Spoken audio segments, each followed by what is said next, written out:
મહેસાણા મહાનગરપાલિકાની પ્રથમ સાધારણ સભામાં ભારે હોબાળો મચી ગયો। ભાજપના નેતા અને મહામંત્રી ભગાજી ઠાકોર જ્યારે વિવિધ કમિટીઓની જાહેરાત કરવા માટે ઊભા થયા ત્યારે કોંગ્રેસના કોર્પોરેટરોએ તેનો ઉગ્ર વિરોધ કર્યો। આ વિવાદ એટલો વધ્યો કે બંને પક્ષના કોર્પોરેટરો આમને સામને આવી ગયા।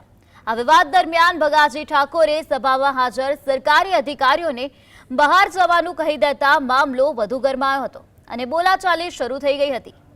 કોંગ્રેસે ભાજપ નેતાના આ રવૈયાને નિયમ વિરુદ્ધની કાર્યપદ્ધતિ ગણાવીને આક્રોશ વ્યક્ત કર્યો।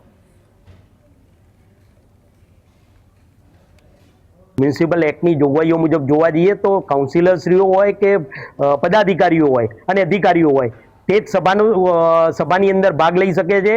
રાજકીય પાર્ટીના કોઈ પણ ગમે તેવો મોટો હોદ્દો ધરાવતા હોય એ રહે કે નાનો હોદ્દો ધરાવતા હોય એમને કાયદાકીય રીતે સભાની અંદર બોલવાનો કોઈ પણ જાતનો અધિકાર ન હોવા છતાં પણ આજે રાજકીય મંચ બનાવી અને સ્ટેજ ઉપર આવી અને માઇક દ્વારા એમની કમિટીઓની જે રચના હતી એની અંદર વિક્ષેપ પાડવાનો એમને પ્રયત્ન કરે।